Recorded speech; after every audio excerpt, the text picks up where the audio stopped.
Go ahead. Okay, so good afternoon, students. So today we'll do one reaction that is very important, the carbon-carbon bond formation. So just few years back, the scientist who developed that reaction got Nobel Prize. So it is the Suzuki reaction. So, but still the reactions is very important. So I just first share my screen and then we'll discuss about the reaction. Share. Yes. Okay. So the Suzuki reaction, cross-coupling reaction, is also known as. Generally, it is a metal catalyzed reaction. So we use palladium as catalyst for this reaction. And in general, this Suzuki coupling reaction, it takes some more time and a little bit of high temperature. But we have developed a method where we can do this reaction at room temperature or nearly room temperature. And we have also shortened the time, so everything will happen within 10 minutes to 15 minutes. But for better result, we have given you 30 minutes. The reaction, we can do it in open air, so we do not need a nitrogen atmosphere or inner atmosphere. That's generally needed in this kind of cross-coupling reactions. And also the reagents are very cheaper.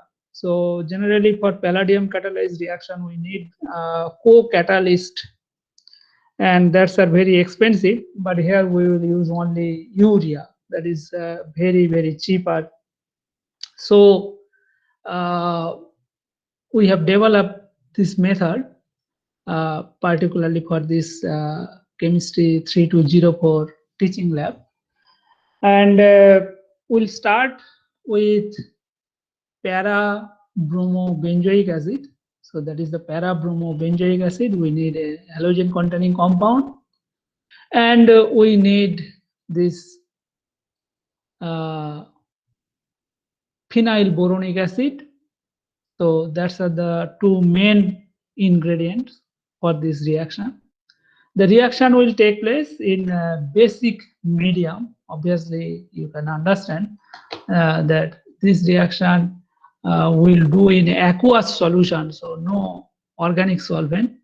So that's why to dissolve the compounds, two aromatic compounds in organic solvent, we need a little bit basic condition. So we'll do this reaction in Na2CO3 medium in water, and then we will add very little amount of catalyst, just 1 or 2 drops of catalyst solution. So we will prepare the catalyst solution and we will supply to you.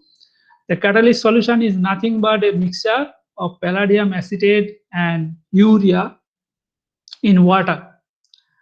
And so once you add that little bit of just 2-3 drops of catalyst solution with your reaction mixture and go for heating about 70 degrees centigrade in open air for 10 to 15 minutes. After few minutes, you will see that this product is forming and precipitating out. But as still this is an acid, the product is an acid, and we are doing the reaction in basic medium, most of the product will be dissolved in the medium. So finally, we need to acidify the solution to take out the whole product. And so then we'll filter the product and we'll use that. So in general procedure, so palladium catalyst, as we mentioned, palladium acetate and urea, we will use 0.25 molar aqueous solution. We'll prepare and use that. And then we'll dissolve 0.5 gram of 4-bromobenzoic acid, para-bromobenzoic acid, and 0.4 gram of phenyl boronic acid. So they are almost 1:1 equivalent in 15 ml aqueous solution of sodium carbonate. So first we have to prepare that sodium carbonate solution. We have to be sure that all sodium carbonate has dissolved. And then we will add this para-bromobenzoic acid and phenyl boronic acid, and we will make the clear solution. It will be a complete clear solution. And then we will add the palladium catalyst that we have already prepared, the urea and palladium acetate mixture, the palladium catalyst, and we will heat it at 50 degrees centigrade for 10 minutes, and we will see the product. So finally, what we are talking, we will acidify with HCl, and we'll filter it, and we'll get the white product, and we can recrystallize it from 1 molar HCl solution or ethanol solution. Okay, so with this, I hand over to Suman, Dr. Suman. So he'll discuss about the mechanism how palladium catalyze this reaction, and let us see that. Yeah. All right. Thank you, Vasudha. As always, let me share the Jamboard.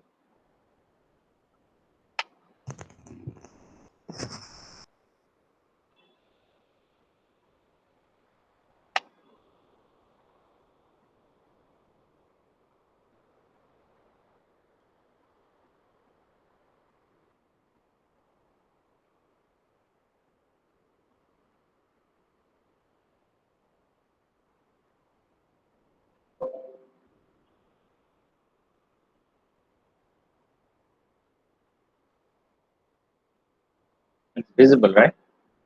Yes, yes. All right. Okay.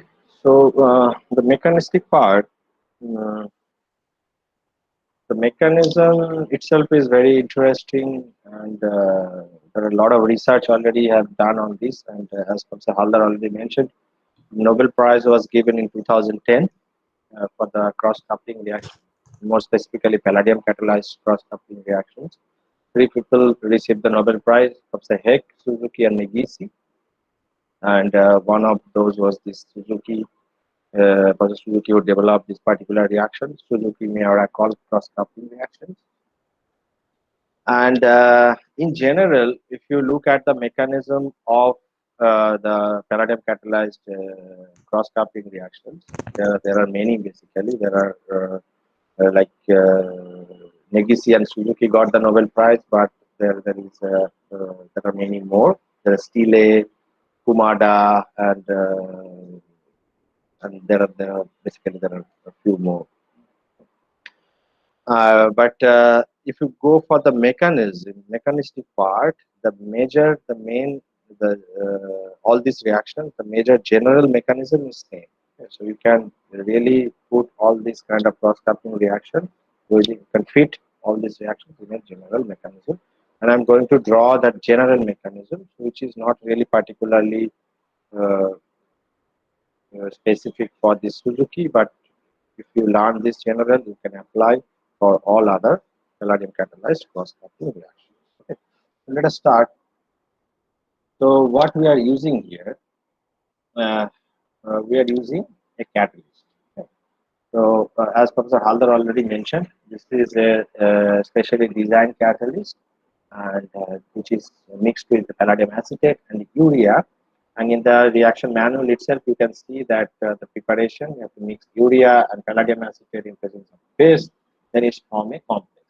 The role of the urea here, nothing but to act as a ligand. Okay. So this ligand with the metal is very important. So these ligands with these transition metals play a crucial role in the reactivity, because these ligands are really controlling the electronics on the metal. Okay. So although it stays outside and reaction happens on the metal center, but ligands kind of control the reactivity of the metal. Okay. So in this particular case, the urea acts as a ligand and really make that palladium center pretty reactive. So the structure is already given there. So this is the urea like this, and the palladium is there, and acetate, of course, we have. And this nitrogen here really binding with this palladium with the lone pair of electrons, so it's act as a ligand. Okay, and one more urea also comes. So there are two in the complex. It was found that there are two ureas to make the complex. And it's a big complex. If we continue with the mechanism with a big complex, it will take a lot of space. So I'm just making one small representative of this big complex within the third bracket of palladium means this kind of. Okay. And in all these cross-coupling reactions, the oxidation state of the metal is most important. So in this particular case, you see the urea is a neutral ligand and these acetates are having -1 charge. So the oxidation state of palladium is class 2. Okay. So this is one part, this is the catalyst part. And now comes to the substrate part. What we have here as substrate, we have this guy, this para-bromobenzoic acid, H, and we have this phenyl boronic acid, H2.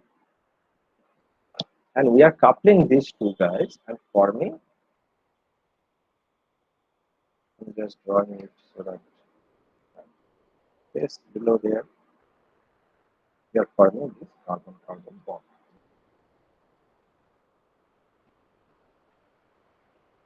And this is the bond, new bond which is formed. Previously, in this ring, the bromo was there in this position, and in this ring, this boronic acid was there. Okay, so now you see bromine is gone, boronic acid is gone, and in that place, this carbon-carbon bond formed. Okay?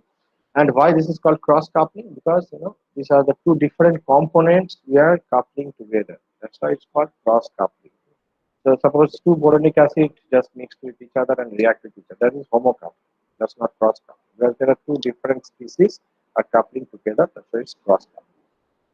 Now, one notable thing here, you see here this compound is having a bromo group and this compound is having one boronic acid bond. So now you really categorize and you can find a resemblance with the common reaction that you have already learned. In organic chemistry, which kind of reaction you have learned? You have learned substitution reaction, addition reaction, and so on and so forth. So SN1, SN2. So in principle, you can think about, although it's not a real substitution reaction, but you can think about this group is substituting the bromine.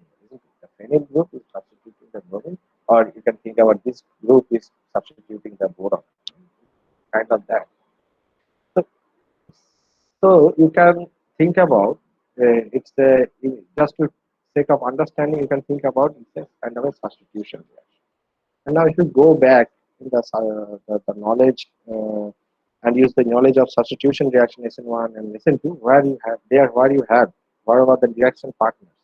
You had one electrophilic electrophile and one nucleophile, isn't it? In the substitution, you have suppose the alkyl halide and one OH minus is coming and substituting the halide and making alcohol. So there was one electrophile, one nucleophile, which was reacting with each other and making a new bond. It's pretty similar here. Here, this guy with the bromine, with the organohalogens, or a good living group, it can be treated as electrophilic partner. Electrophilic partner. And here, the opposite, because this is having the boronic acid.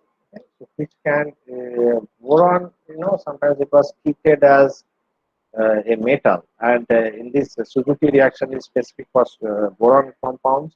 There are, as I said, there are other cross-coupling reactions like Negisi. It's based on zinc, and there are Kumada based on Grignard reagents. So all these are nucleophiles. The carbon part is nucleophile, so that's why it's called nucleophilic part.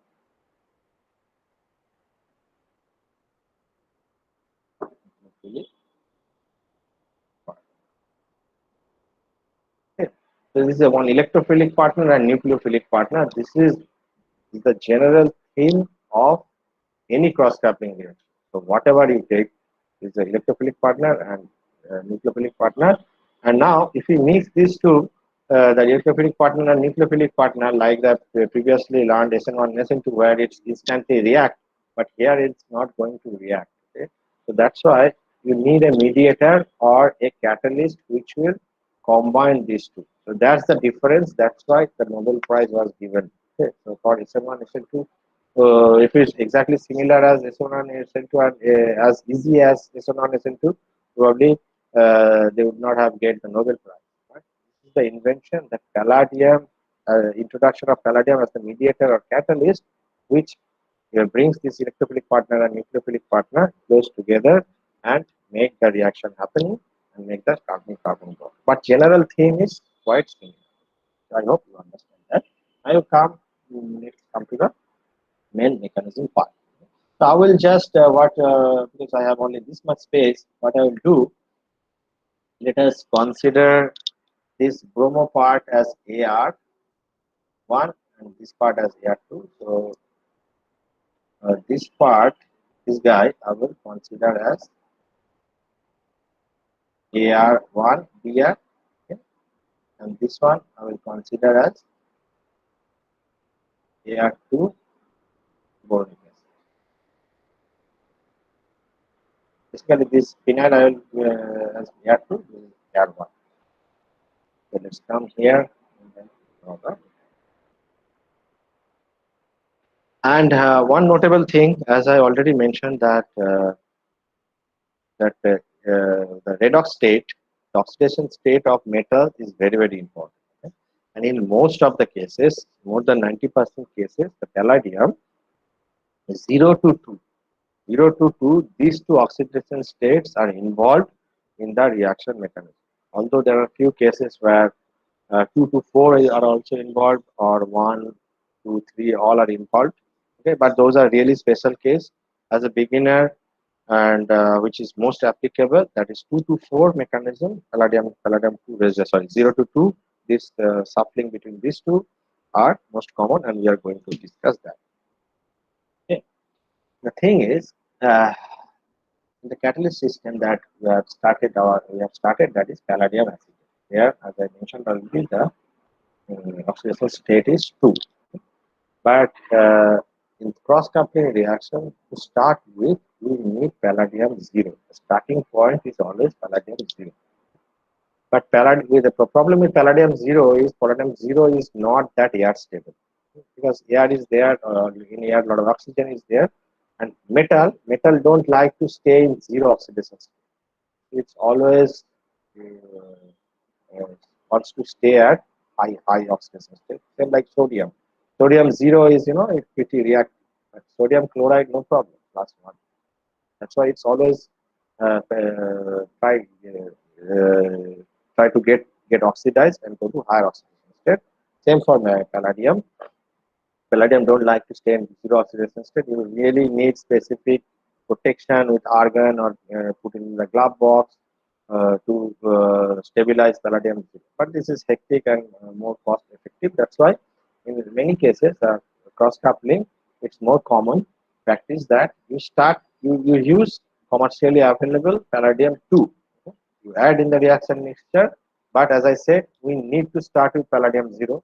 So what we have to do, we need to reduce in situ in the reaction flux itself. One time reduction we have to do, so that palladium 2 goes to palladium 0. Okay? Once it goes to palladium 0, that's the active catalyst, and then our catalytic cycle starts. Then you don't have to take care of anything. Then the palladium 0, 2, 0, 2, then it will go on and go on. You will see in a minute. Okay? So what I'm doing. So that's why, but it is important to start the reaction mechanism with palladium 0.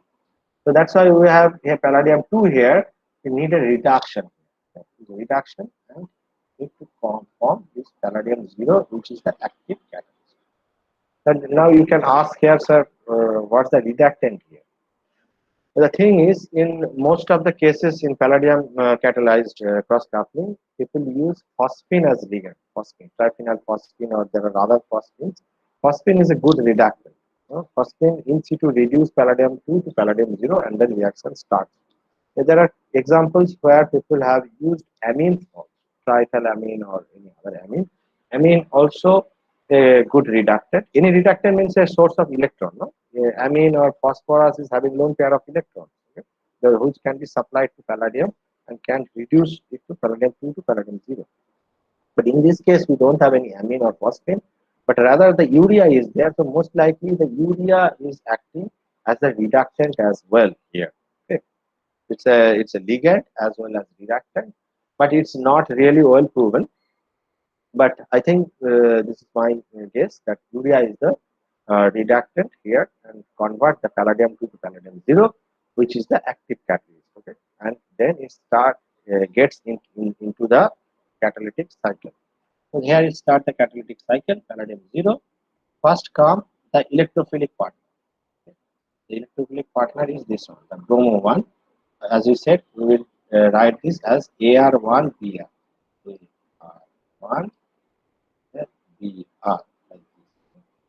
So the thing is, in this step, what will happen? This air carbon bromine bond will break. Okay, this guy will come and react with this palladium 0. And palladium 0 will get inserted in this bond, carbon bromine bond. This is called oxidative addition. This is oxidative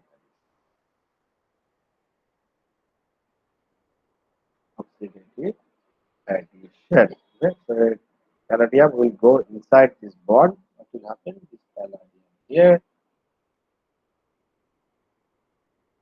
bromine and AR1. Okay? You see now both this aryl and bromine is now got attached with palladium, and this carbon bromine bond breaks and make a new bond with metal. Both bromine also with metal, this aryl group also with metal. Okay? And as I said, it's oxidative addition. In this process, what happens? Palladium oxidation state increases from 0 to 2. Okay, this is called oxidative addition. This is the first step. Next is called, then the second partner, nucleophilic partner, that is the AR.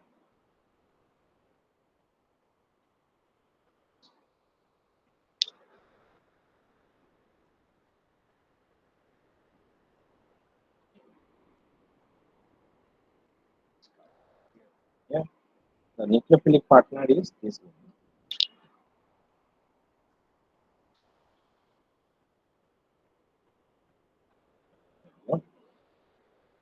AR2 is boronic acid. This is the nucleophilic partner. But in reality, now the second step is called transmetallation, where this AR2 group will be transferred to this palladium. Okay, but with boronic acid, it's observed that this transfer is not as good. It's not good because boron is not a very good metal. No? It's not a strong metal like magnesium or zinc. So boron is a bit lousy metal. The metal character is less.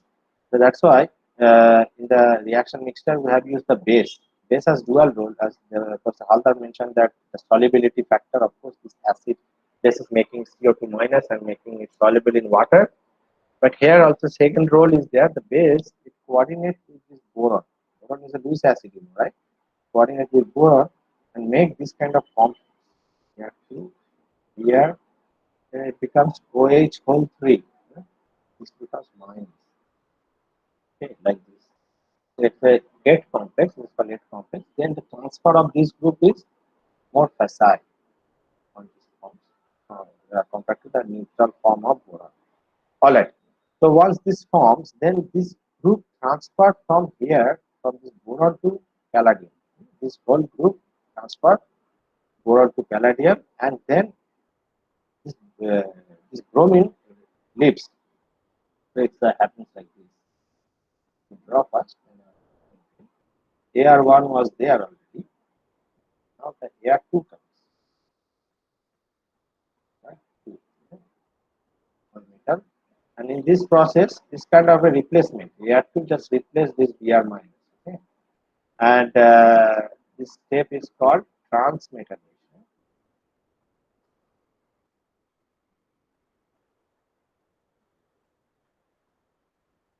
Transmetallation. Why is called transmetallation? It's not cis or trans. Okay? So it's not cis trans that we have learned the geometry of double bond.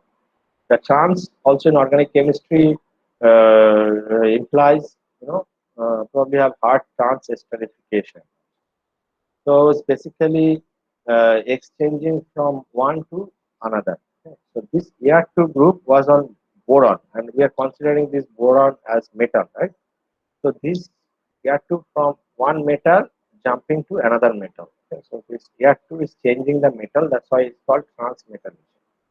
And trans-esterification is when suppose you have a methyl ester and you converted it to ethyl ester. Okay, so that's called trans-esterification. So from one ester group, you converting to another ester, another kind of. So that's why it's called transmetallation. Now is the last step here. Palladium, the oxidation state is still 2. Okay. Last step is palladium. Now you see AR1 group and AR2 group are now close to each other. Palladium will promote that coupling, that CC bond formation, and it will just club these two. Okay. So you're having these two, you just club these two fragments, make the carbon-carbon bond.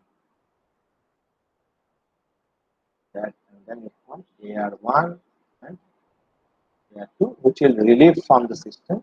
This is the new bond which will form, and then palladium itself will from 2 to it will go to 0. Okay. So that means there is a reduction happening on palladium. That's why it's called reductive elimination. Reductive elimination. So the writings are not very clear probably, but I'm telling you, so that's fine. We'll see the video afterwards. Then the space is between low here. Yeah. So coming back to here, so because why this is called elimination? Because the groups are getting eliminated from the metal. So whatever we are saying, everything based on metal here, all the terminology.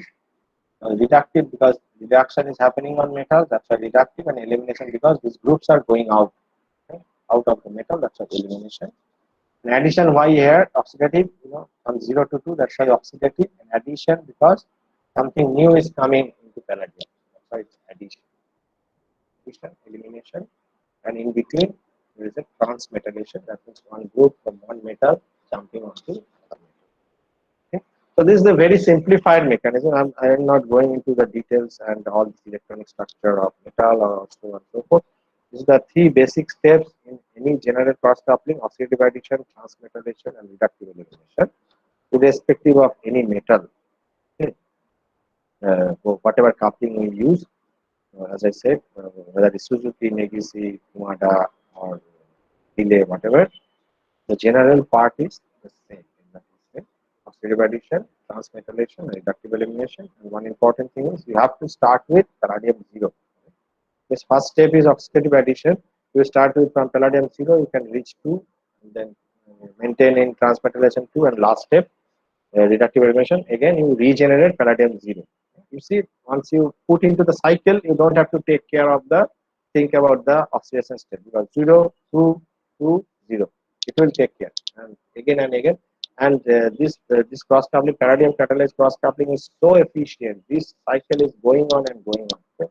And really, ppm level catalyst can do the wonder. So this cycle will probably million times. It can cross couple one molecule of palladium will be able to cross couple million times of this other electrophilic partner. Very efficient. So that's the general thing. I hope if you have any doubt or question, I'll be happy to answer.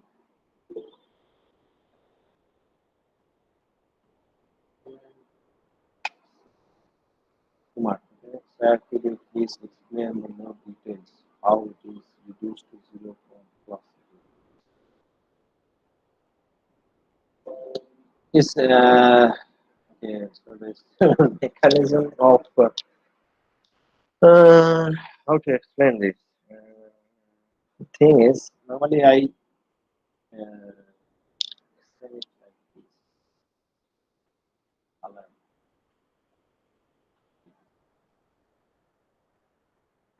You see, first let me understand the oxidative addition, then we'll come to reductive elimination. So what's happening here? Okay. So it was palladium 2, palladium 0. you see here a carbon bromine was there, right? Carbon bromine bond, the aryl AR1 and Br. Now here, you see this is one metal, isn't it? This is one metal. Then this one is one ligand to the metal. This is another ligand to the metal, right? Now think about it. Initially, it was a covalent bond. So with a bond pair of electrons, paired nicely with between carbon and bromine. Now here, what's happening? Now what's happening? This is a metal halogen bond, isn't it? Metal halogen bond. It's a lot of ionic character is there. Lot of ionic character is there. Same here. First you can go back here also. The palladium acetate. Palladium acetate is what? This is one salt, right? There are palladium bromide also there. Palladium chloride also. These are salts, right? Whereas the palladium is the metal part, and there is a one halogen part which is the ligand part. So you can think about suppose palladium acetate. What is that? Palladium 2 plus and 2 acetate minus, isn't it? Palladium 2 plus and 2 acetate minus. That's the ionic structure you can write, okay, which combine and form the complex. Now here, if it comes here, you see, you can think about the same, no? That palladium 2 and this is one. This is basically a Br minus. Okay. And here, with respect to carbon also, palladium is in is metal, right? So which is more electropositive. Okay. You can think also about it's a Ar minus. It's a radical minus ligand, right? Carbon minus ligand, isn't it? Ar minus, which is acting as a ligand and making a bond with palladium. Okay. And here also Br minus, which is making a bond with palladium. Okay. So you agree that is a Br minus and Ar1 minus. Okay. Now think about now go for the electron count. Electron count. If you count the electron, so that means there is one is a negative charge on Br minus means what? It's holding 2 electrons, isn't it? That is here you having 2 electrons. 2 electrons here.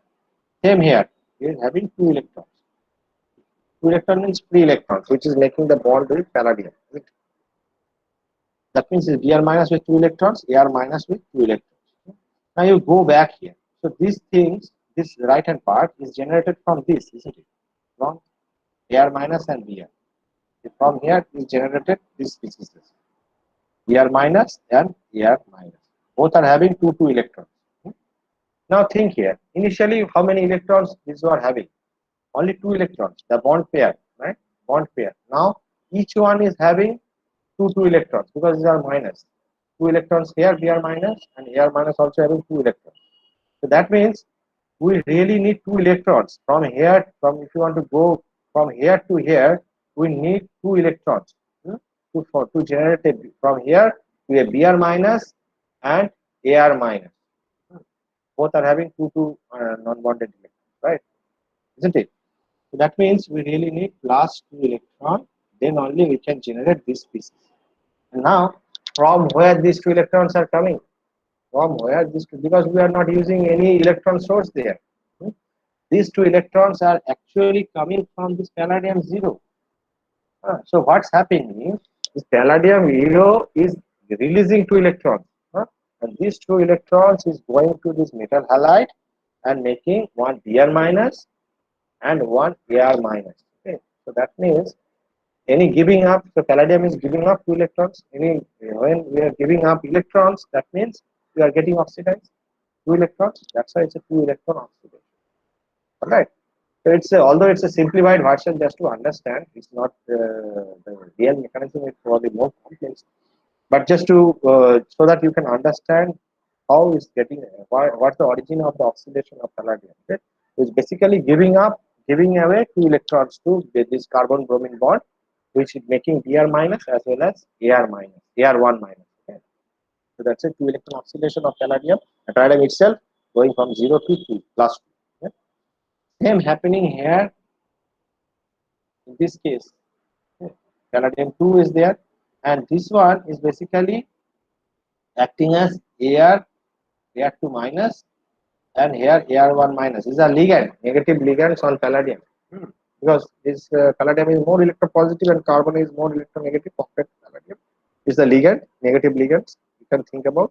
So both are having two electrons. Hmm? It's having also 2 electrons, they are having 2 electrons. But again, the product is this, isn't it? Product is this, and it's having a bond pair of electrons. Huh? Okay, so that means for making this species, neutral species, you need only 2 electrons, but each of these are having 2 and 2, total 4 electrons. So you need something to give away the electron now. Okay? So now this 2 excess electron will go where? Palladium will take this 2 electron. Okay? Palladium will grab this during reductive elimination. Palladium will grab to these 2 excess electron, and from palladium 2 to it will go to palladium 0. And these two AR1 and AR2 will just club with each other and make this carbon-carbon bond with a covalent sharing of only 2. Okay? So this is the simplified explanation. Right. So the mechanism you think so complicated, but reaction is very simple. Just you add and you will get the product. That is the beauty of this reaction. And so Suman already discussed about the mechanism, and now you can see the video of the reaction. Yes, Suman, please So go ahead. just a moment. The Madhur asked that what's the driving force of the reaction? Does it see any entropic advantage? Not. Who said it? Okay, just a minute. I'll take it. I'll answer in a minute. I did not write the byproducts here because you see here in this case, of course, when I as I said, this is a simplified version. I just put in a third bracket, palladium in a third bracket. So when palladium go from 0 to 2, okay, 0 to 2, of course, is getting oxidized, okay, and it's forming a bromine palladium bond. It's having bond energy, and one palladium carbon bond that is also having bond energy. Okay. So you are getting from one bond, there is one carbon bromine bond. You are getting two more bonds, one palladium bromine bond and one palladium AR1 bond, carbon bond. Okay. So that's the advantage, right? So we are gaining in terms of bond energy in the first step, and the second step is of course here this Br minus is going out. Br minus is going out, and this Ar2 is coming in. And this Br minus, of course, it will couple with this bromine. That's the byproduct. This Br minus will couple with this boronic acid part. So there is a bromine boron bond will form. Okay? Because those are irrelevant for us. We are interested in the carbon part, right? This Ar1 and Ar2. So that's why I just skip that part. That's the byproduct. When there's one reaction is happening, you have to consider the byproducts also. What's the other products are coming? There also there is one gain in terms of bond energy, in terms of enthalpy, and in the last step also, of course, there is a carbon-carbon bond formation is there, and of course there is losing some bonds. So sometimes the ligands comes out from outside to compensate that. And overall, of course, if you just think about the palladium, because palladium you are getting regenerated from 0, it's coming back in initial state. If you really want to count the gain here, you don't have to consider palladium because it's from 0 and coming back to initial state. If you just draw here the overall thing, so here what's happening? This carbon-carbon bond is forming, and this to that this in the round, so boron is there, and this bromine is there. It also formed one bond here. Okay? And in presence of base, actually, in reality, is from this, but in presence of base, of course, it can be cleaved and other byproducts like we are using potassium or sodium carbonate, so whatever. If it's form a potassium carbonate or sodium carbonate, it form the sodium bromide, and the other part, this boronic acid also formed the bromine. This what is this called? BOH whole 3.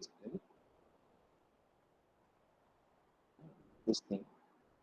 So ultimately, it will be converted to this, but it is a oxygen bromine bond is forming. That's the gain in terms of enthalpy. And as I said, this this bromine part will form sodium bromide if you use sodium carbonate there, like this. Okay? So you have to count all this. Then you will see overall it's a gain.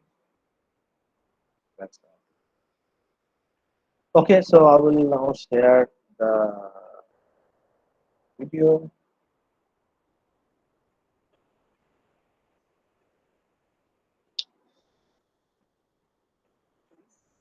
Name reaction, Suzuki reactor coupling reaction. So this is a carbon-carbon bond formation reaction, and as you know, that just few years back, Nobel Prize was conferred for this reaction, Professor Suzuki. So this is one of the very modern reaction for carbon-carbon bond formation and synthesis of many important organic compounds. So for this reaction, it generally take a long time, 6 to 8 hours, but we have developed the reaction further and make it convenient so that we can do the reaction and finish everything in 30 minutes time span. So for that purpose, we have developed a catalyst and a simple one. So this is palladium acetate and urea on the catalyst.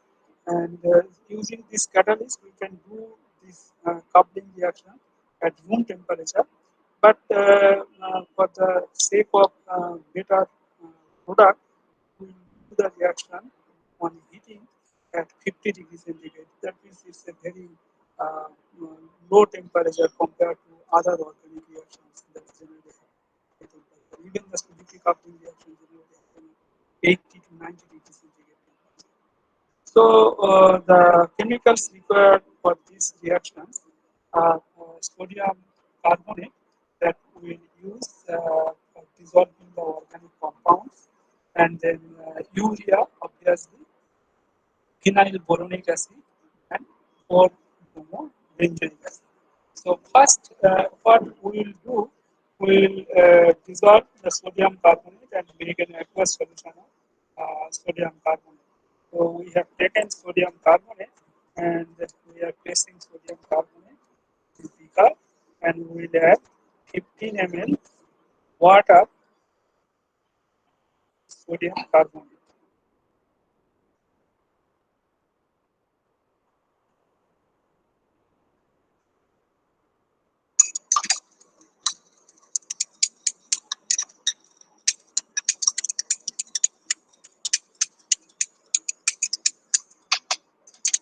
So we will dissolve the sodium carbonate by stirring,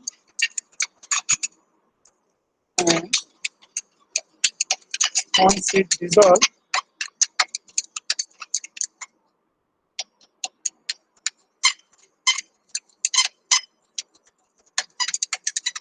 Sodium carbonate is not as good as soluble like sodium hydroxide. So it takes a little bit time.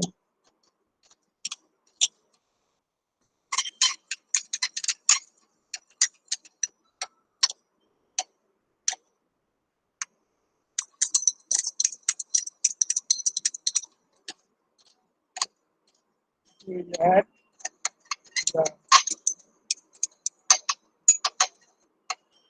4-bromobenzoic acid and phenyl boronic acid to this sodium carbonate solution.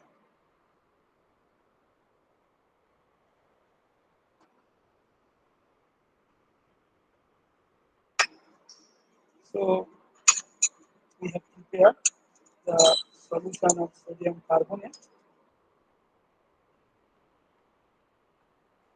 clear solution, and now we are adding 0.5 gram of 4-bromobenzoic acid and 0.4 gram of phenyl boronic acid in this 15 ml aqueous solution of sodium carbonate. So now we are adding 0.5 gram 4-bromobenzoic acid,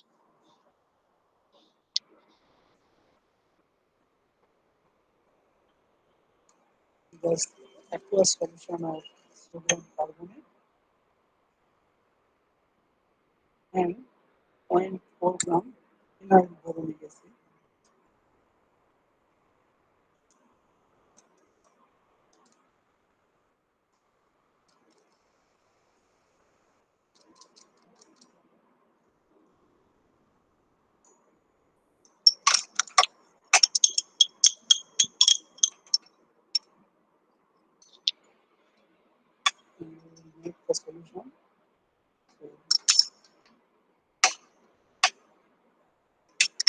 9 boronic acid, 4 benzoic acid, aqueous solution of sodium carbonate. We have already prepared the palladium acetate and urea catalyst. So you can see yellow in color. So we will add 0.2 ml palladium catalyst solution.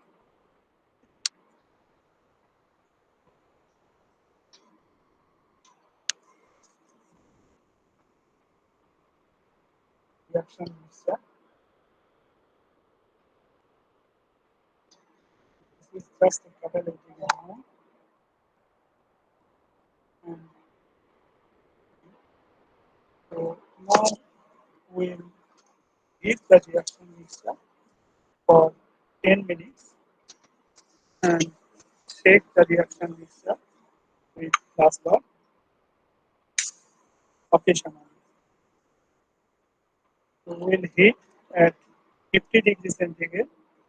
So that means it's not very hot, just a warm condition, and reaction will perform within 10 minutes.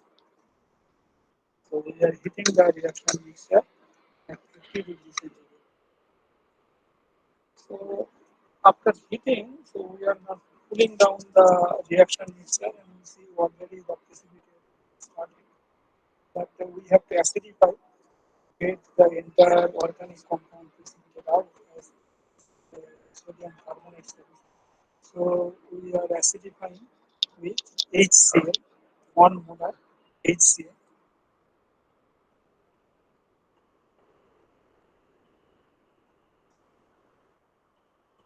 So you see our developed catalyst, the reaction is happening very fast. Just within 10 minutes, the CC coupling takes place, and we got the product.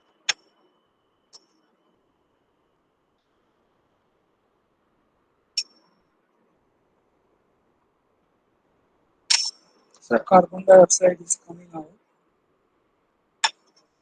Reaction between sodium carbonate HCl.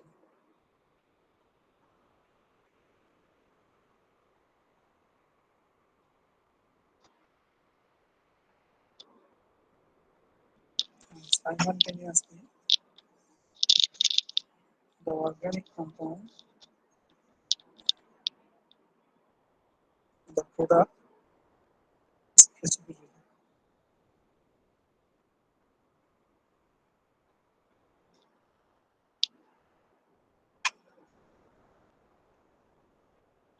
So acidification is completed.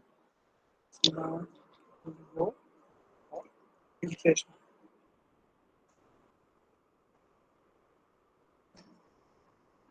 We have filtered. So actually, for acidification, you can see that after when there is no more carbon dioxide is coming out, that means it becomes acidified. All the carbonate is gone, or you can check with a pH paper as well. In our product using acidifier.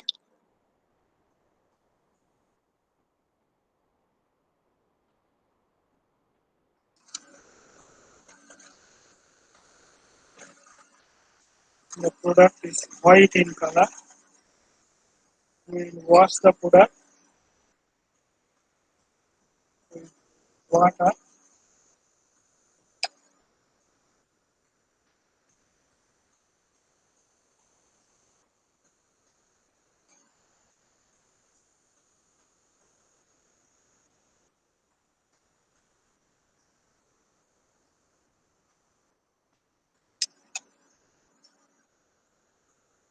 So this is the white color product from the Suzuki coupling reaction, and we'll do the spectroscopic analysis with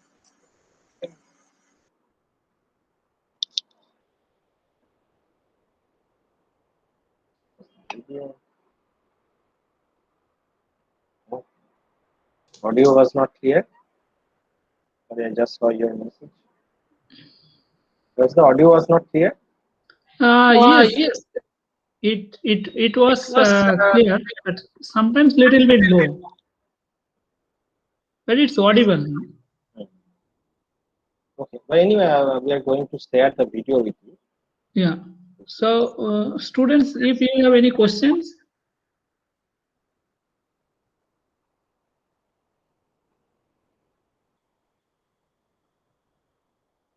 Sir, yes, Yeah. please.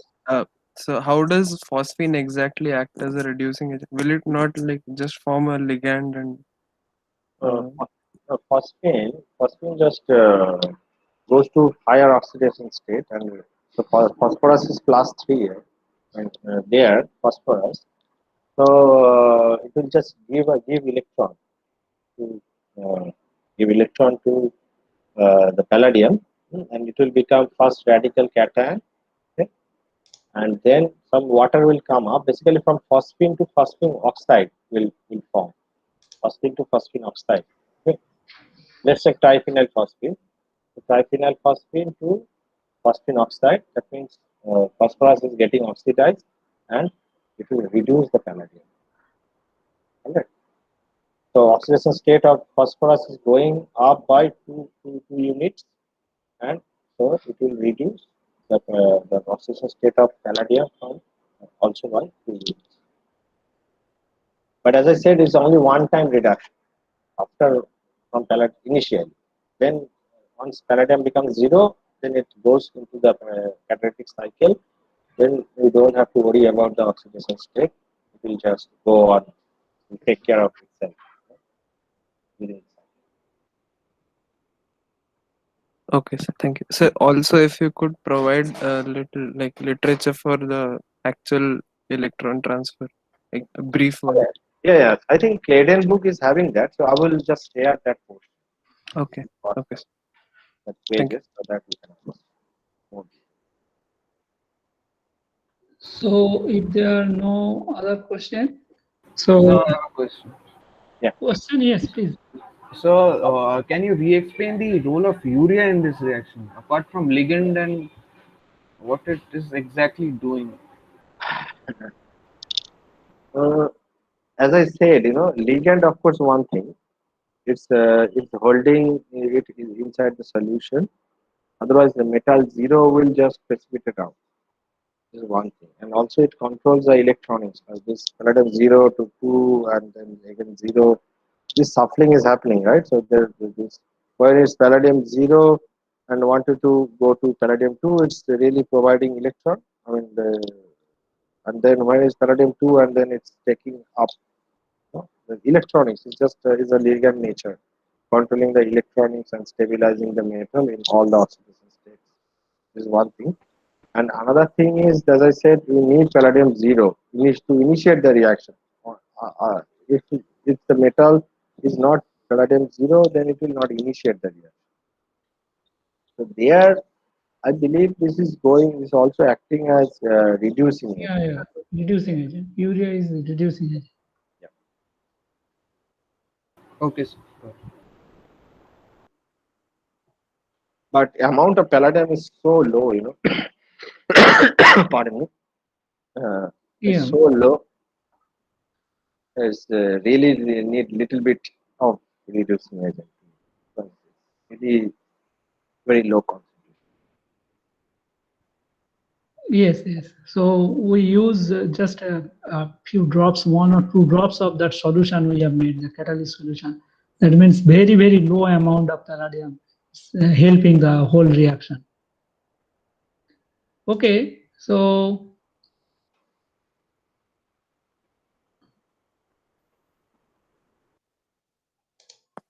So while reacting, like while in the first step, so like from palladium 0 to 2, in the first cycle, so is the phosphine attached to the palladium, or like has it left? Like is it a 4 coordination or a 6? In the first step, Yes, sir. Like with the very first step, like before in beginning this of particular case, we don't have phosphine. Yes, in generally, we're asking. yes, sir. Like In this whatever particular the case, reducing agent is. reducing agent will go away. Okay. Reducing agent will go away. So it will be a 4 coordination while Yeah, beginning. yeah. 4 coordination and 0. Yes. So if you go through NET, you will figure out a lot of this palladium catalyzed reaction mechanism with very expensive this kind of ligands, and so they are doing the same job, actually acting as the electron donor and then accepting the electron again. So here we have used a simple urea to do that.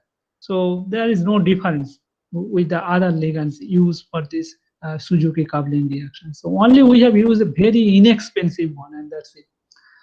Okay, so and now I am sharing the slide again. So we have already prepared that our compound by Suzuki coupling reaction. We got the white solid product, and we have washed with water. And now we'll do the spectroscopic studies to characterize the compound. So as from the structure, you can see, but there is no other functional group rather than the aromatic systems, and only one COOH group.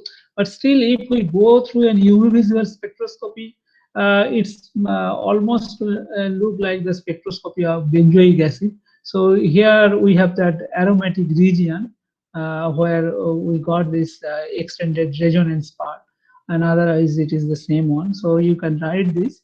And again, for the FTIR spectra, so only the acid functional group is here, so there will not much more change. And for NMR also, so here we'll see this acid, it's appear in little bit near this left hand side, so between 12 to 14, so it's around 13, this acid part, and rest are the aromatic protons, and so they are very close in this 7.5 to 8 in this range. And so you can write this spectra, you can characterization of the spectra, and complete your notebook and send the notebook before next day. So if you are not sending the notebook regularly, so again we are saying that in every experiments we are marking you, so you will consider as absent, and so that is the main thing. So please submit your notebook before next experiment. And one more thing, please choose your project. So we have one more experiment left. So next week, we'll do that experiment. That's a click chemistry reaction. And after that, you have to do your project. So this time you are doing project alone. So everyone will choose a project, and it's a net-based project. So you can collect the material from internet, and you write just maximum 2 to 3 slides and send us the slides. Okay, so if you have any other question.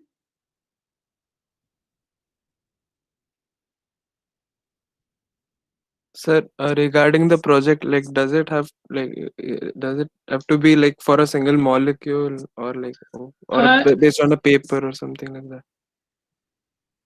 It's can be anything else. So you can go for a single molecule, like if it is a drug material or a important dye material. So you can go for a single molecule. You can stay about the synthesis of the molecule, characterization of the molecule, application of the molecule. Or if you want, you can go for any particular reaction, name reaction, like this Suzuki reaction, Stille reaction, or whatever it is. Many reactions. Last week you have gone through this Fischer-Indoll synthesis. So like any name reaction you can choose, and you can describe the reaction and the conditions of the reactions, and what the outcome of the reactions, and in which purpose you can use this utility of the product. So like that. Okay, thank you. Okay, so if there is no more questions, Shuman want to say something? So Madhur asked something, does the research paper was to be new? Yeah, 90 is also okay. No problem. No problem. Old paper, old is gold. So you can use old paper also. No. Yes, yes. Sir, Oh. I have a question. Sir. Some Yes. of us cannot submit exactly on Thursday, so we try to submit within Friday or Saturday. So like, is that acceptable, or like we are marking Yeah, as? yeah, that is acceptable. Just submit it. So for some people we have not received for last 2-3 experiments, and then that is the problem. Otherwise, just please submit it. Okay, sir. Thank you, sir. Okay, that's I think. Yeah. Okay. So thank you very much. And Yeah, I will share some more the study material on this process. Okay. Maybe we'll learn. I will start share. yeah. Okay then. Yeah. Okay. Bye.